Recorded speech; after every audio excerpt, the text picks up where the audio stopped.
Hello friends, good evening. स्वागत है आपका एक बार फिर से एक नए न्यूज़ सेशन में। आज की न्यूज़ द हिंदू से ली गई है, काफ़ी इंपॉर्टेंट न्यूज़ है और इसके ज़रिए हम ढेर सारे वर्ड्स और सेंटेंस को समझेंगे और ग्रामर को भी कवर करने की कोशिश करेंगे। उम्मीद करता हूँ पूरी वीडियो आपको समझ में आएगी। तो और वीडियो के लास्ट में 5 नए कॉमन एरर के क्वेश्चन दिए गए हैं और जो पिछले वीडियो में 5 दिए गए थे उसको सॉल्व किया गया है। आप पूरी वीडियो लास्ट तक देखिए, आपको समझ में आएगा। तो चलिए सबसे पहले न्यूज़ की हेडलाइन को हम देखते हैं। न्यूज़ की हेडलाइन है, chief justice Chandrachud recommends justice Sanjiv Khanna as successor. ठीक है, अब आपको ये नाम याद कर लेना है, संजीव खन्ना। यानी कि मुख्य न्यायाधीश जो भी वर्तमान मुख्य न्यायाधीश हैं चंद्रचूड़ ने रिकमेंड मतलब सिफारिश की है, ये चूंकि सब्जेक्ट आपका सिंगुलर है। देखो अब तक हमने क्या हम बोल रहे थे बार बार कि वर्ब में एस या ई एस लगाना। ठीक है, अब हम इसके लिए सीधा सा बोलेंगे V5। क्या बोलेंगे? V5। जैसे देखो एक मान लो हम गो वर्ब की बात करें, गो या गोज। ठीक है, वेंट, गॉन, ये 3 फॉर्म होते हैं जनरली। तो जो गो है, जो उसका बेस फॉर्म है, इसको हम बोलते हैं V1 फॉर्म। क्या बोलते हैं? V1। और जो एस या ई एस है इसको बोलते हैं V2, V5। क्या बोलते हैं? V5। और जो वेंट है सेकेंड फॉर्म है ही, और गॉन क्या है? थर्ड फॉर्म है। और जो आईएनजी फॉर्म होता है जैसे गोइंग है, उसको हम बोलेंगे V4। तो आपको आसान रहेगा थोड़ा, बार बार वर्ब में एस एस लगाना ये बोला थोड़ा लंबा पड़ता है, इसलिए इसमें क्या बोलेंगे? V5। जब भी V5 बोला जाए तो यानी वर्ब में एस या एस की बात कर रहा है, वो प्रेजेंट टेंस की जो सिंगुलर वर्ब है उसकी बात करता है। और जो बेस फॉर्म होती है, प्लूरल होती है, उसको V1 बोलेंगे। ठीक है, और आईएनजी फॉर्म को V4। तो यहाँ पे V5 इस्तेमाल किया गया, क्यों? क्योंकि सब्जेक्ट आपका सिंगुलर है। यानी चीफ जस्टिस चंद्रचूड़ ने सिफारिश की है जस्टिस संजीव खन्ना की एज सक्सेसर। सक्सेसर मीन्स होता है उत्तराधिकारी, जिसको हम बोलते हैं एयर, HEIR भी उसका एक सिनोनिम्स है। और इसका एंटोनिम की अगर बात करें तो प्रेडिसेसर हो जाता है। ठीक है, यानी कि चीफ जस्टिस चंद्रचूड़ ने संजीव खन्ना को अपने उत्तराधिकारी के रूप में रिकमेंड किया है या उनकी सिफारिश की है। ठीक है, अब चलिए पूरी न्यूज़ में एंटर करते हैं और लाइन बाय लाइन सारे वर्ड्स और सेंटेंस को समझते हैं। कह रहा है, chief justice of India DY Chandrachud has recommended. यानी कि इंडिया के जो CJI हैं DY चंद्रचूड़ हैज़ रिकमेंडेड, उन्होंने सिफारिश की है। हैज़ के साथ वर्ब की थर्ड फॉर्म है, टेंस कौन सा होगा? प्रेजेंट परफेक्ट का एक्टिव वाइज सेंटेंस है। ठीक है, क्योंकि यहाँ पे सब्जेक्ट आपका एक्टिव है, यानी जो DY चंद्रचूड़ जी सब्जेक्ट हैं ये काम कर रहे हैं, उन्होंने सिफारिश की है। किसकी? जस्टिस संजीव खन्ना की, यानी न्यायाधीश संजीव खन्ना की, फॉर अपॉइंटमेंट, नियुक्ति के लिए। यानी कि chief justice of India DY Chandrachud ने जस्टिस संजीव खन्ना की नियुक्ति के लिए रिकमेंड या सिफारिश की है। किस चीज़ की नियुक्ति के लिए? As the 51st chief justice of India, यानी 51वें चीफ जस्टिस ऑफ इंडिया के लिए। ठीक है, तो पूरे सेंटेंस की मीनिंग हो जाएगी, chief justice of India DY Chandrachud ने संजीव खन्ना को 91वें चीफ जस्टिस ऑफ इंडिया की अपॉइंटमेंट के लिए रिकमेंड किया है या उनकी सिफारिश की है। ठीक है, अगर आप इस सेंटेंस में पार्ट्स ऑफ स्पीच को जानना चाहें तो कैसे जानेंगे, एक बार देख लेते हैं। देखो, ये हैज़ आपकी हेल्पिंग वर्ब है। हैज़ क्या है? हेल्पिंग वर्ब है। रिकमेंड क्या है? मेन वर्ब की थर्ड फॉर्म है। ठीक है, हैज़ वर्ब आई है हेल्पिंग वर्ब, इसका एक सब्जेक्ट होगा। सब्जेक्ट क्या है? Chief justice of India DY Chandrachud. ठीक है, रिकमेंड किया है, क्या रिकमेंड किया है, किसे रिकमेंड किया है, वो आपको ऑब्जेक्ट होता है। तो ऑब्जेक्ट भी क्या होता है? आपका नाउन। तो जो जस्टिस संजीव खन्ना वो भी क्या है? नाउन का काम कर रहा है। फॉर एक प्रीपोजिशन है, तो प्रीपोजिशन के बाद भी नाउन आता है, तो अपॉइंटमेंट भी क्या है? एक नाउन है। As the 51st chief justice of India, यहाँ पे भी क्या है? चीफ जस्टिस ऑफ इंडिया आपका नाउन है। द आर्टिकल आया तो उसके आगे नाउन लगेगा ही। ठीक है, तो पहले सेंटेंस में आप सब कुछ जान गए। आगे देखते हैं। कह रहा है, chief justice Chandrachud will retire on November 10। यानी जो चीफ जस्टिस चंद्रचूड़ हैं वो 10 नवंबर को सेवानिवृत्त होंगे या रिटायर्ड होंगे। ठीक है, तो पहली स्लाइड में उम्मीद करता हूँ सब कुछ आपको क्लियर हो गया होगा। इसमें भी अगर आप बात करें तो चीफ जस्टिस चंद्रचूड़ आपका सब्जेक्ट है, विल आपकी हेल्पिंग वर्ब है, रिटायर मेन वर्ब है, ऑन प्रीपोजिशन, नवंबर 10 उसका ऑब्जेक्ट है जो कि एक नाउन है। ठीक है, चलिए आगे देखते हैं। इसमें एक अच्छा वर्ड था सक्सेसर, जिसके मीन्स होता है उत्तराधिकारी, इसका अपोजिट होता है प्रेडिसेसर। रिकमेंड्स मीन्स क्या होता है? सिफारिश करना। संजीव खन्ना नए चीफ जस्टिस बने हुए हैं, बनेंगे, अभी बने नहीं हैं, 10 नवंबर के बाद ही बनेंगे। ऐसा मतलब 99% चांस है कि वही बनेंगे। चलिए आगे देखते हैं। कह रहा है under the memorandum of procedure for the appointment of the chief justice of India and supreme court जजेज। ठीक है, कह रहा है कि under the memorandum of procedure यानी मेमोरेंडम ऑफ प्रोसीजर के तहत, किसका प्रोसीजर है? फॉर द अपॉइंटमेंट ऑफ यानी कि नियुक्ति के लिए, the chief justice of India and supreme court जजेज यानी सुप्रीम कोर्ट के जज और चीफ जस्टिस ऑफ इंडिया की नियुक्ति के लिए जो मेमोरेंडम ऑफ प्रोसीजर उसके तहत क्या होता है? द लॉ मिनिस्ट्री यानी जो कानून मंत्रालय है, सीक्स द रिकमेंडेशन यानी सिफारिश मांगता है, रिकमेंडेशन मांगता है ऑफ द आउट गोइंग यानी आउट गोइंग मतलब रिटायरिंग, जो रिटायर हो रहा है। ठीक है, रिटायर हो रहे चीफ जस्टिस से, यानी कि मेमोरेंडम ऑफ प्रोसीजर के तहत किसका अपॉइंटमेंट के लिए? सुप्रीम कोर्ट के जज और चीफ जस्टिस ऑफ इंडिया के अपॉइंटमेंट के लिए जो मेमोरेंडम ऑफ प्रोसीजर है उसके तहत जो कानून मंत्रालय है, जो लॉ मिनिस्ट्री है वो सेवानिवृत्त हो रहा है यानी आउट गोइंग चीफ मिनिस्टर से सिफारिश मांगती है, रिकमेंडेशन मांगती है अबाउट द नेक्स्ट अपॉइंटमेंट, अगली अपॉइंटमेंट के लिए, यानी उसके बाद उनका उत्तराधिकारी किसको रिकमेंड किया जाए उस चीज के लिए उनसे रिकमेंडेशन मांगती है।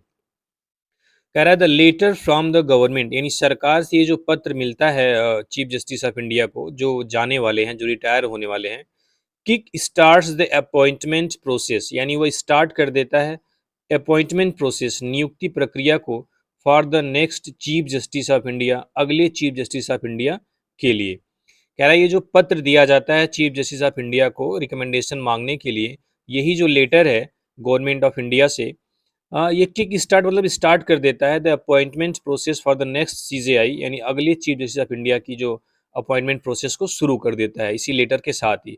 जनरली लेटर 1 महीने पहले दिया जाता है ताकि आप 1 महीने पहले रिकमेंड कर दें ताकि आसानी से आपकी उत्तराधिकारी को चुन लिया जाए।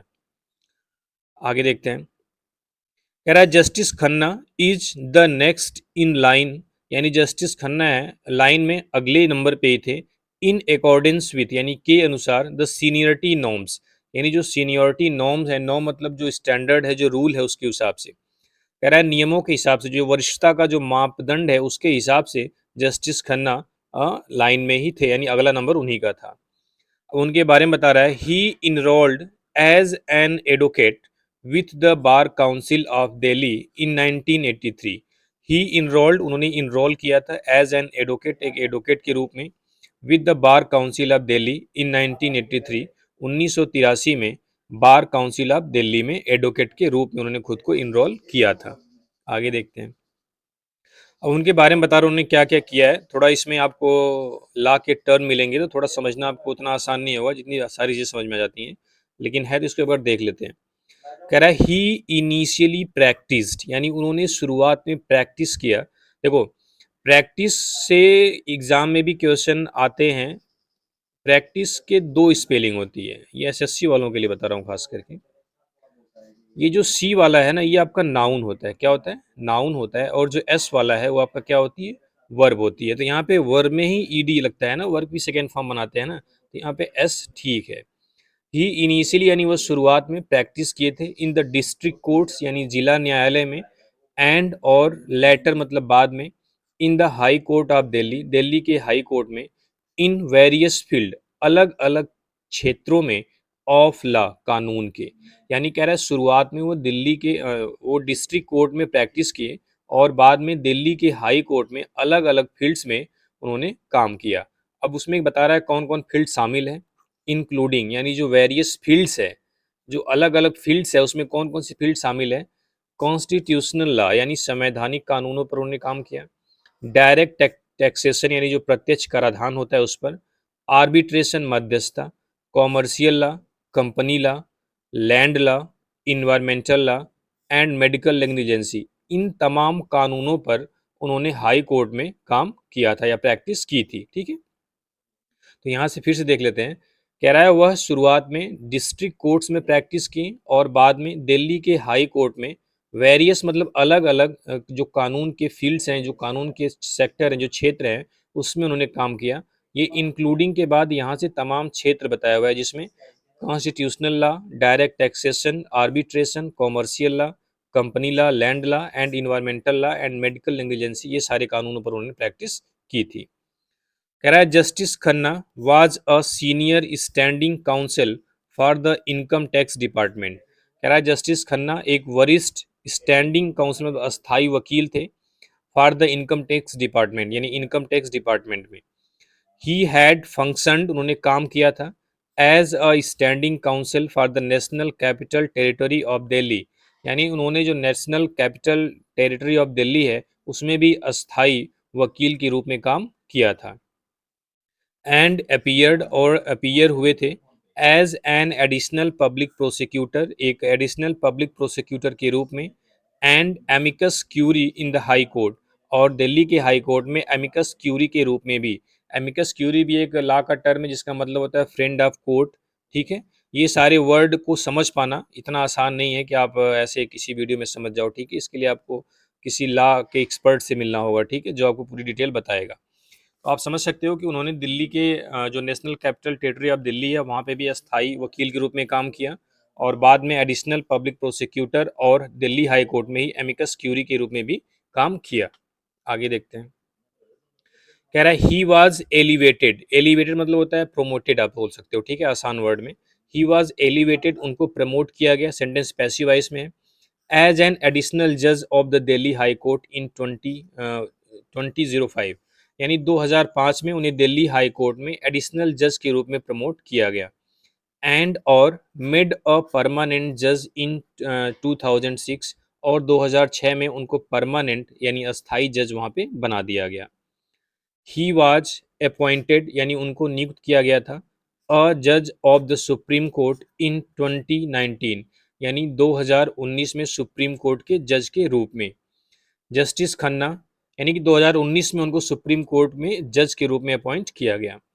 Justice Khanna was ranked 33 in the combined seniority of high court जजेस ऑन ऑल इंडिया बेसिस। कह रहा है जस्टिस खन्ना, अगर हाई कोर्ट जजेस की कंबाइंड सीनियरिटी देखी जाए तो ऑल इंडिया बेसिस पर उसमें उनकी रैंक 33 थी, यानी उस समय वो सबसे सीनियर नहीं थे हाई कोर्ट जजेस में। ठीक है, जस्टिस खन्ना वाज रैंक 33, यानी जस्टिस खन्ना की 33 रैंक थी in the combined seniority of high court जजेस on an all India basis, यानी ऑल इंडिया बेसिस पर जो हाई कोर्ट के जज हैं उनकी अगर कंबाइंड सीनियरिटी के आधार पर देखें तो उनकी रैंक 33 थी। हाउएवर, लेकिन the then supreme court collegium, उस समय का जो सुप्रीम कोर्ट कॉलेजियम था, headed by chief justice Ranjan Gogoi, जिसकी अध्यक्षता चीफ जस्टिस रंजन गोगोई कर रहे थे, हैड रिकमेंडेड हिम, उन्होंने उनकी सिफारिश की थी ओवर अदर्स, दूसरों के ऊपर, on grounds of merit and integrity, यानी मेरिट और इंटीग्रिटी के आधार पर। मेरिट मतलब गुणवत्ता, इंटीग्रिटी मतलब ईमानदारी, यानी गुणवत्ता और ईमानदारी के आधार पर। ग्राउंड्स एस लग गया तो हो जाता है रीजन, ठीक है, कॉज, उसके आधार पर। यानी कह रहा है कि लेकिन उस समय के जो सुप्रीम कोर्ट कलेजियम था, जो चीफ जस्टिस रंजन गोगोई के द्वारा हेड किया जा रहा था, उन्होंने उनकी मेरिट और इंटीग्रिटी के ग्राउंड्स पर, उसके बेस पर अदर जजेस को कंपेयर में इनको क्या किया, रिकमेंड किया, इनकी सिफारिश की थी। हालांकि रैंक इनकी 33 थी, लेकिन फिर भी इनको सुप्रीम कोर्ट का जज बनाया गया था। आगे देखते हैं। कह रहा है justice Khanna had led the supreme court, यानी जस्टिस खन्ना ने सुप्रीम कोर्ट का नेतृत्व किया था। विच गेव इंटरिम बल, जिस कोर्ट ने अंतरिम जमानत दी थी किसको, to former Delhi chief minister Arvind Kejriwal, यानी पूर्व दिल्ली के सीएम अरविंद केजरीवाल को अंतरिम जमानत दी थी। टू कंपेन, यानी अपना प्रचार प्रसार करने के लिए, अभियान करने के लिए, in the 2024 Lok Sabha election, 2024 Lok Sabha चुनाव में। यानी जस्टिस खन्ना ने उस सुप्रीम कोर्ट का भी नेतृत्व किया था, यानी जिसमें ये निर्णय दिया गया था कि जो पूर्व दिल्ली चीफ मिनिस्टर हैं अरविंद केजरीवाल, उनको अंतरिम जमानत दी गई थी 2024 में लोकसभा इलेक्शन को का प्रसार करने के लिए। आगे कह रहा है he was also a member of the constitution bench, वह उस संवैधानिक पीठ का भी एक मेंबर थे, विच, जिसने, यानी वो कॉन्स्टिट्यूशन बेंच ने अपहेल्ड मतलब सपोर्ट किया था। अपहेल्ड मीन्स क्या होता है, सपोर्ट किया था।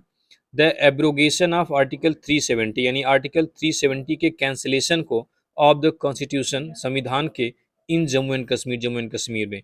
यानी कह रहा है कि वह जम्मू एंड कश्मीर में जो आर्टिकल 370 का एब्रोगेशन किया गया था उसको भी सपोर्ट किया था इन्होंने, ठीक है। Justice Khanna is due, due मतलब होता है expected, in justice Khanna is due to retire on May 13, 2025, यानी जस्टिस खन्ना 13 मई 2025 को रिटायर होने की उम्मीद है, रिटायर हो जाएंगे, ठीक है। यानी जस्टिस खन्ना का भी कार्यकाल बहुत ज़्यादा नहीं बचा हुआ है, 13 मई 2025 में ये भी रिटायर हो जाएंगे। आगे देखते हैं। तो ये थी न्यूज़, आज की छोटी सी न्यूज़ थी, लेकिन आपको जानना चाहिए कि आपके नए चीफ जस्टिस ऑफ इंडिया कौन होने वाले हैं, कौन होंगे, उन्होंने क्या क्या किया हुआ है, ठीक है। अब चलिए देखते हैं कल की जो एरर थी पांचों, उसको हम समझ लेते हैं क्या कुछ है उसमें। काफ़ी इंपॉर्टेंट एरर थी, सारी एरर सीपीयू एग्जाम में आई हुई है, ठीक है। चलिए देखते हैं। कह रहा है रमन एट द केक, यानी रमन ने केक खाया, एंड एक्सक्लेम्ड, और कहा, दैट की इट टेस्टेड स्वीटली, यह काफ़ी मीठा है, इसका स्वाद काफ़ी मीठा है। अब देखो आपको इससे क्वेश्चन आ रहे हैं आजकल स्टेटिव वर्ब से। जो स्टेटिव वर्ब होती है जिसमें कोई एक्शन नहीं होता है, वर्ब दो टाइप की होती है जनरली, अगर आप एक किसी खास क्राइटेरिया पे देखें तो स्टैटिक और डायनेमिक। क्या होती है? स्टैटिक और डायनेमिक। स्टैटिक में क्या होता है, कोई एक्शन नहीं होता है, तो जो टेस्ट करना है कोई एक्शन नहीं है, तो जो जो स्टेटिव वर्ब होती है वो अपने साथ एडवर्ब नहीं लेती है। जो डायनेमिक वर्ब होती है वो अपने साथ एडवर्ब लेती है, लेकिन जो स्टेटिव वर्ब है, जैसे लुक हो गया, टेस्ट हो गया, जिसमें आपको फीलिंग आए, ठीक है, वो एडवर्ब नहीं लेती है। तो इट टेस्ट क्या हो जाएगा? स्वीट, ठीक है।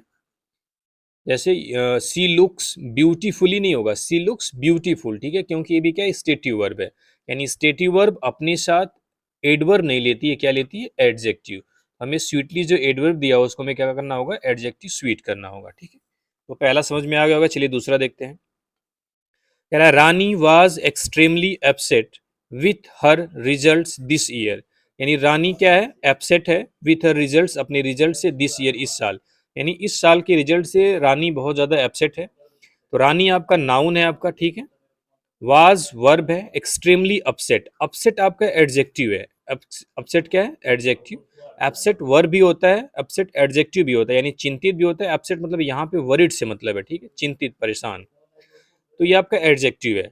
अब देखो रानी वाज एब्सेंट, यानी रानी एब्सेंट थी, परेशान थी, तो वाज यहाँ पे मेन वर्ब का काम कर रहा है, किसका? मेन वर्ब का। अगर वाज के बाद कोई और वर्ब आती तो ये हेल्पिंग वर्ब का काम करता है, लेकिन वाज के बाद कोई वर्ब नहीं आया, क्या? एडजेक्टिव आया है। अब एडजेक्टिव को मॉडिफाई करने के लिए हम वर्ड इस्तेमाल करते हैं एडवर्ब। तो एक्सट्रीमली, एक्सट्रीम को हमें क्या करना पड़ेगा? एक्सट्रीमली, ठीक है। यानी Rani was extremely upset with her results this year, ठीक है। उम्मीद करता हूँ समझ में आया होगा। तीसरा देखते हैं। My teacher often forget the name of students, ये आसान है लेकिन हो सकता है आप मिस कर जाएं जल्दी जल्दी में। माई टीचर ने, जो मेरे टीचर है, ऑफन मतलब हमेशा, फॉरगेट मतलब भूल जाते हैं, द नेम ऑफ स्टूडेंट्स यानी विद्यार्थियों का नाम। अब देखो ये ऑफन क्या है? आपका एडवर्ब है। ऑफन क्या है? एडवर्ब है। क्यों? क्योंकि फॉरगेट जो वर्ब है ये भी आपकी डायनामिक वर्ब है, इसके बारे में बता रहा है कि हमेशा भूल जाते हैं, मतलब अनेक बार भूल जाते हैं, ऑफन मतलब प्रायः भूल जाते हैं, ठीक है। तो ऑफन आपका एडवर्ब हो गया। लेकिन यहाँ पे आपका सब्जेक्ट वर्ब एग्रीमेंट की एरर है, ठीक है। यानी अगर आपका सब्जेक्ट सिंगुलर है तो वर्ब सिंगुलर होगी। देखो सब्जेक्ट आपका सिंगुलर है और सिंगुलर सब्जेक्ट लेती है V5, क्या लेती है? V5, शुरुआत में बताया था मैं, ठीक है। V5 मतलब प्रेजेंट टेंस का जो सिंगुलर वर्ब है वो होती है V5, जिसमें एस लगा होता है। तो माई टीचर आपका सिंगुलर सब्जेक्ट है, तो यहाँ पे क्या लगा देंगे? Forgets. My teacher often forgets the name of students, इसलिए पूछा जाता है क्योंकि फॉरगेट के बीच में ऑफन लगा देता है, तो हो सकता है आपका ध्यान उस पर ना जाए, इसलिए भी ऐसे क्वेश्चन डाल दिए जाते हैं। हालांकि एसएससी में भी तो दो चार क्वेश्चन बहुत इजी आते हैं, सीधे सिंगुलर सब्जेक्ट देके हैज़ या हैव में से हैव लगा देगा, ठीक है। तो ये सब आपको दो चार क्वेश्चन मिल जाते हैं इजी इजी। चलिए आगे देखते हैं। कह रहा है she will have participate in the dance competition by the time her father returns from the tour. कह रहा है कि सी विल हैव पार्टिसिपेट, यानी वह पार्टिसिपेट कर रही होगी, कर चुकी होगी इन द डांस कंपटीशन में। अब देखो जो विल हैव है, इसको आप या तो टेंस पढ़े हो तो टेंस से भी कर सकते हो, फ्यूचर परफेक्ट टेंस से। अगर आप टेंस नहीं पढ़े हो तो आप सोचो, एक मॉडल वर्ब होती है, ठीक है, मॉडल ऑक्सिलरी वर्ब, ये सहायक क्रिया ही होती है, तो इसके साथ वर्ब की फर्स्ट फॉर्म आती है, ठीक है। लेकिन जब विल के साथ हैव लगा दें हम किसी भी मॉडल वर्ब के साथ, कैन हैव, कुड हैव, ठीक है, तो उसके बाद जो वर्ब की थर्ड फॉर्म आती है, वर्ब की थर्ड फॉर्म आती है, तो हो जाएगा पार्टिसिपेटेड। तो she will have participated, could have participated, might have participated, ठीक है। विल हैव के साथ पार्टिसिपेटेड आता है एक्टिव वॉइस सेंटेंस में, किसमें, एक्टिव वॉइस में। पैसिव वॉइस होगा तो विल हैव बीन लगा के पार्टिसिपेटेड किया जाएगा, ठीक है। तो ये सेंटेंस डांस कंपटीशन में वही हिस्सा ले रही है, तो एक्टिव वॉइस में है, तो सी विल हैव पार्टिसिपेटेड हो जाएगा, ठीक है। आगे देखते हैं, समझ में आ गया होगा। The postman delivers the letters through hand door to door. अब देखो इसमें ये इसमें कुछ आप बहुत ज़्यादा जानने की जरूरत नहीं है, आपको सिर्फ याद रखना है कि जो पोस्टमैन है लेटर्स को डिलीवर करता है door to door, through hand नहीं होता है, बाई हैंड होता है, ठीक है। आपको ये फ्रेज याद कर लेना है कि लेटर जब डिलीवर होता है तो उसके लिए हम बाई हैंड का इस्तेमाल करते हैं, तो थ्रू हैंड को हम बाई हैंड कर देंगे। सिर्फ एक ने पांचों क्वेश्चन का जवाब बिल्कुल सही दिया था। आप लोग भी जवाब दिया करिए, थोड़ा-सा आपको भी कुछ सीखने को मिलेगा और आप बाद में भी थोड़ा-सा आपका इंटरेस्ट बढ़ेगा, ठीक है। अब सोचो ये सारे क्वेश्चन जो इतने ईज़ी आपको लग रहे होंगे, ये सीपीयू के एग्ज़ाम में आए हुए हैं, सारे क्वेश्चन एग्ज़ाम में आए हुए हैं। तो चलिए आज के 5 क्वेश्चन लेते हैं, काफ़ी इंपॉर्टेंट ये भी पाँचों क्वेश्चन एग्ज़ाम में ये भी आए हुए हैं पाँचों के पाँचों, चलिए देखते हैं। कह रहा है I absolutely must seen him how ever painful it may be for me, ठीक है। पहला है, आपको इसको करेक्ट करके बताना है। He had better helped me, दूसरा है। She ascended to the throne at the early age of 7, इसको बताना है आपको। It has been shown that very high doses of vitamin C actually causes cancer cells to grow। पांचवा है, speech was given to man to conceal his thought। ये 5 question भी आपको SSC exam में आए हुए हैं, और अगर आप रीडिंग कर रहे हैं कंटिन्यू तो मुझे उम्मीद है कि आप ये पांचों क्वेश्चन इजीली कर ले जाएंगे। तो चलिए यहाँ तक आज रहने देते हैं, उम्मीद करता हूँ पूरी वीडियो आपको समझ में आई होगी। और अगर आप चाहते हैं कि इस एरर क्वेश्चन को बढ़ाया जाए नंबर ऑफ क्वेश्चंस, तो भी आप कमेंट करके बता सकते हैं। चलिए, थैंक यू वेरी मच।